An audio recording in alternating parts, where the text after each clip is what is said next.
Prime Minister Narendra Modi की खोंगचट असिन मरम ओइरगा state असिदा इंग तप फिबम हंजिलकलगनी हाइना चीफ सेक्रेटरी पुनीत कुमार गोवालना फोंदोखरे पौमिसिंग उनब अमद महकना हाय मणिपुर असि बॉर्डर स्टेट अम ओइबतना तन इंडिया एक इस पॉलिसी की याम मरु ओइब युम्बी यम मखोंग अमन हाना सुनबगी थोदो लेपख्रे हाइदन इंग तप हंजिलकले हाइना लोब यादे अमन अमबु थाजब थमनबक लोइने महौसागी पुंचिदा हंजिलकलब मतमदा मपुंग फाना इंग तप फिबम लेरि हाइना लोगदबन Prime Minister की मणिपुर खोंचट असिगी मतंग द महकना हाय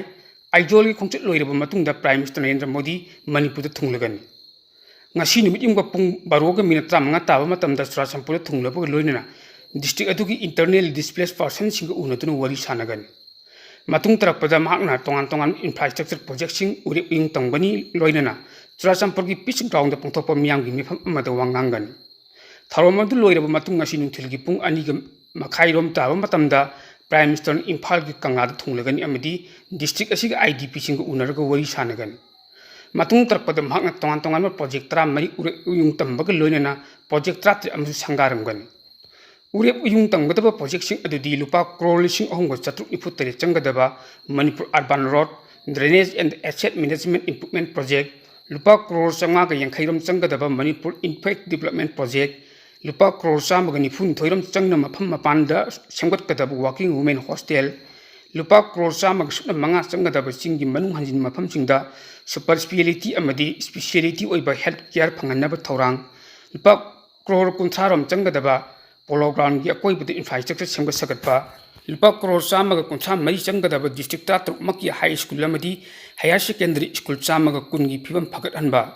lupa crore kuntha humdoi changna power substation anida grid contracted SPV empowerment amadi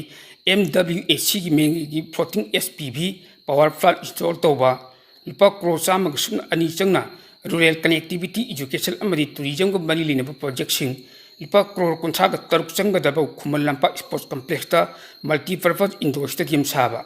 lupa crore changa ga suna ani changadaba national highway 102A gi sangsak tengnopal district section upgrade toba lupa crore chatreka hundraga nipan changna sagadaba national highway 102A gi sangsak tengnopal section upgrade toba lupa crore changa ga humphumari changna Bharat Mala Pai Yona gi makhada ukhul de choi thairaba haibidi maram khulen phawbo len ani leiba lambi chamgatpa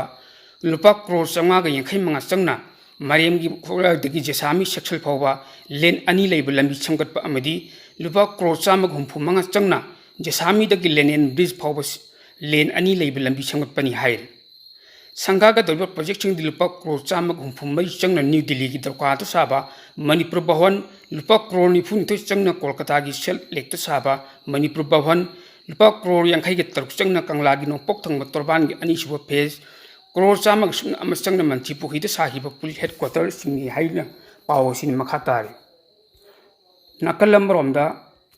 Prime Minister Narendra Modi khongchat amuko amadi amuko ga khusamnana saminari blup singi maikei dagi khongchat asi support tawde miyamna saugatpham su thokti haina amuko gi PS lando luangna phongdokre amuko gi office ta pangthokkiba pawgi mifam amada mahakna hai Bharat ki Prime Minister Narendra Modi matam chan lakramba oirabadi amuko amadi saminari blup singna haraute yam oklamgadabani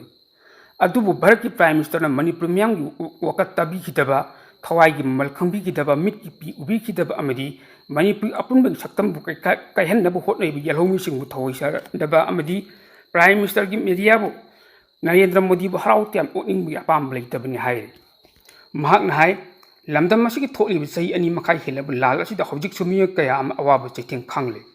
myoi kaya amana relief kem sing de leiri masa masa gi mayum da hanjin bu ngamnadri Manipur myang apam gi mayok ta kuki khulai pai bi sing Bharat lengakna su sangdokle punamak sing asina Prime Minister gi khongchat asi amuko amadi chatminari blup sing taram oktaba amadi saruk yadana bagi philip lobani haina sumhakna pomising unaba du phongdoke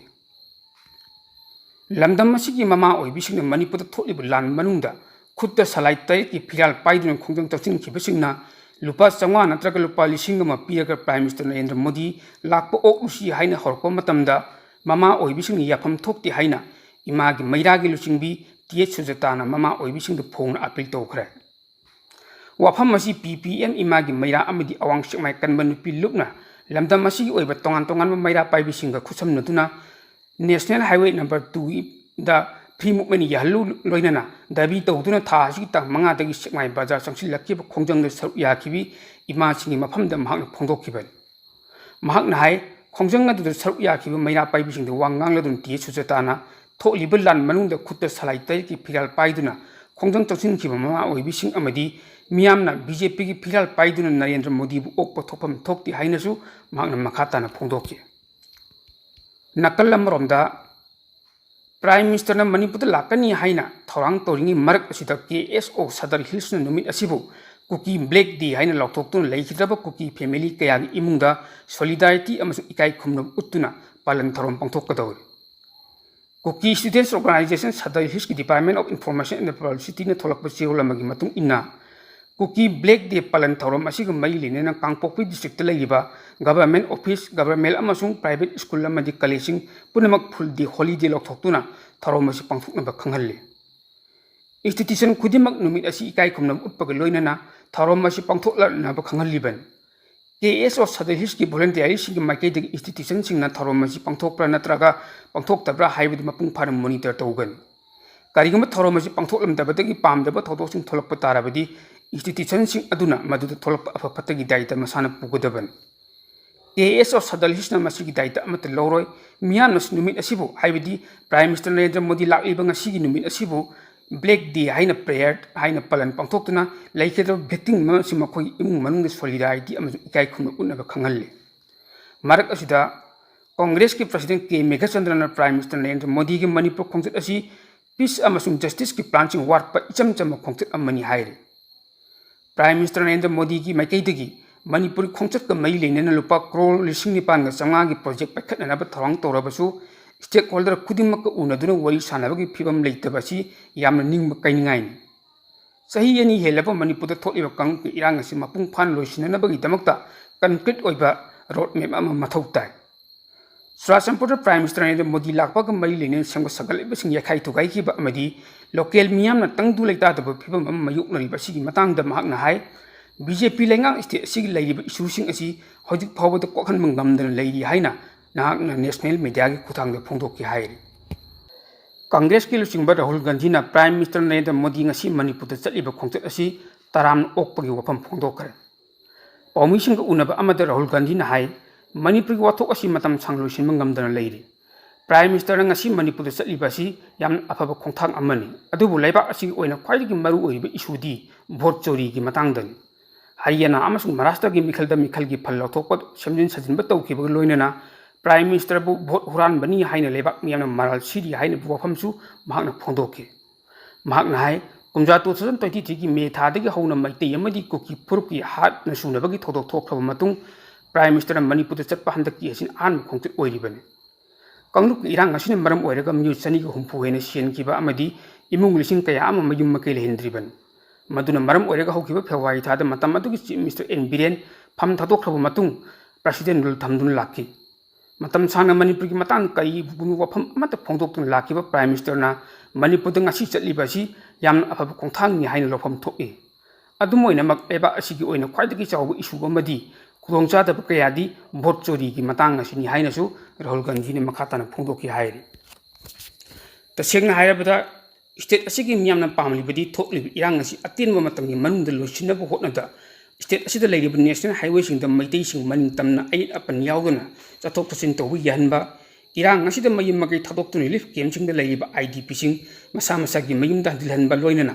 इरांग असिदा मांग ताख्राब yum यावना लन थुमचिंग compensation अथु मतमदा मतिक चाना पिथोकबा अमदी इरांग असिदा लैखिद्रबा अमदी थीब खंखिद्रबा सिंगी चपचाबा पिफम थोकपा x ग्रेसियाना चिंग पिथोकपा सिनि चिंग असिन मियामना पामलिब demand सिंग असी prime minister Modi की ngasi खोंचत मनुंगदा लौथोकलंबा हाइबसी मियाम अपाम्बन करिगुम मियामना पामलिब demand सिंग असी prime minister Modi ने लौथोकलंबदी मणिपुर शांति हंजिलकले हाइना लौबुसु यागदोरिबन मरमदी हौजिक मणिपुर थोलिब सही अनिग थाम मरी फरलब इरांग असी सेंटर लेंगा लोइसिनगी हाइरबदी लोइसनिंगबा मतमदि इराई लाइन लोइसिनबंगम थबकनि सेंटर लेंगाकना इरांग असिबु लोइसिननब होटनबद थवाई यावदब मानबा अमदी नकल नामदा तोंसिनबा मानबगी थौंग असिना मरम ओइरगा इरांग असी मखा सांगथरखिबन थोलिब इरांग असिदा मियांगी मिहुत ओइरिबा MLA सिंगना लौरिबा थौदांग असिसु यामना पेनिंगाई ओइदे मरमदी मरुओइन इरांग असी हेक हरokpadagi matam adu chief minister cabinet minister Singh अमदी BJP की MLA सिंगना ꯂꯧꯐꯝ ꯊꯣꯛꯄ ꯊꯧꯗꯥꯡꯁꯤꯡ ꯑꯗꯨ ꯂꯧꯍꯧꯗꯕꯅ ꯃꯔꯝ ꯑꯣꯏꯔꯒ ꯏꯔꯥꯡ ꯑꯁꯤ ꯂꯥꯛꯁꯤꯟꯕ ꯉꯝꯗꯅ ꯉꯁꯤ ꯐꯥꯎꯕ ꯂꯩꯔꯛꯈꯤꯕꯅꯤ ꯃꯈꯥ ꯇꯥꯅ ꯏꯔꯥꯡ ꯑꯁꯤ ꯆꯥꯎꯊꯣꯔꯛꯇꯨꯅ ꯃꯤꯁꯤ ꯃꯤꯅꯥ ꯌꯨꯝ ꯀꯩ ꯃꯩ ꯆꯥꯛꯄ ꯑꯃꯗꯤ ꯂꯟ ꯊꯨꯝ ꯃꯥꯡꯍꯟ ꯇꯥꯡꯍꯜꯂꯛꯄꯗꯒꯤ ꯁ꯭ꯇꯦꯠꯀꯤ ꯑꯣꯏꯕ ꯂꯣ ꯑꯦꯟ ꯑꯣꯔꯗꯔꯒꯤ ꯐꯤꯕꯝꯁꯨ ꯈꯝ ꯊꯦꯡꯅ ꯁꯣꯛꯆꯤꯜꯂꯛꯇꯨꯅ ꯁꯤಎಂ ꯐꯝ ꯊꯥꯗꯣꯛꯇꯨꯅ ꯄ꯭ꯔꯁꯤꯗꯦꯟ ꯔꯨꯜ ꯊꯝꯂꯛꯈꯤꯕꯅꯤ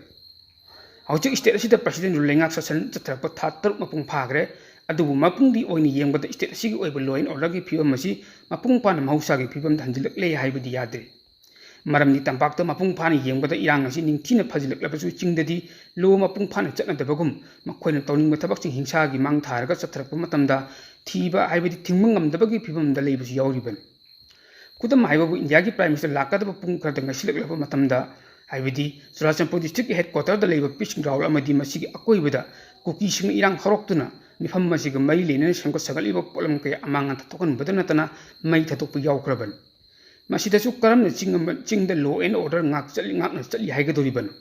तसेंना हायरबदी चिंग लो लेट्री हाइब याबगी फिल्म अदुनी नकल अमरोमदा हौजिक स्टेट असिदा बीजेपी ने मेजोरिटी ओइरबसि मखोइगी ओइब लेंगाक अमा सेम ngamदन लेबा हाइबसि मखोइ मसेलगी मरत लिंजेल मानदी हाइबदु फोन ताकपन मसिगी मरमदी थोलिब इरांग असिना मरम ओइरगा स्टेट असिगी मियाम खमथेंग अवाबा मयुकनरि मियामगी मियुतसिंगना मियामगी अवाबदा मांगथाना चोंथोरक्तुना थौदांग लौबा हाइबसि मखोइगी तोफम तोप मथौनी अदुबु मेजोरिटी ओइबा लेना मखोइगी मरक्तगी लुचिंगबा अमा खंदुना लेंगाक सेम ngamdaba हाइबसि डेमोक्रेसी चटपा लेबाक असिदा मियामगी मियुतसिंगना लौगदबा थौदांग अदु लौबा ngamdri हाइबन हौजिक मांगना तारिबा मियामना पामलि वफमदि मेजोरिटी लेरिबा बीजेपी की लेजिस्लेचर सिंगी लुचिंगबा अमा खंदुना थोलिब इरांग हरि लोसिननबा चिंगतंग खैदोक्तना मौसागी फिबमदा नुंसी चानना पुन्ना हिंगमिनबा अमदि काइथखरबा चिंगमी तमिगी नुंसीनबगी मरी अदु अमुक हेन सेमगतमिनबगी इमा लेबाक मणिपुर ओइना पुन्ना ngakमिनबगी पंदम अदुनि हाइबु वफमजु मियामना पामनरिबन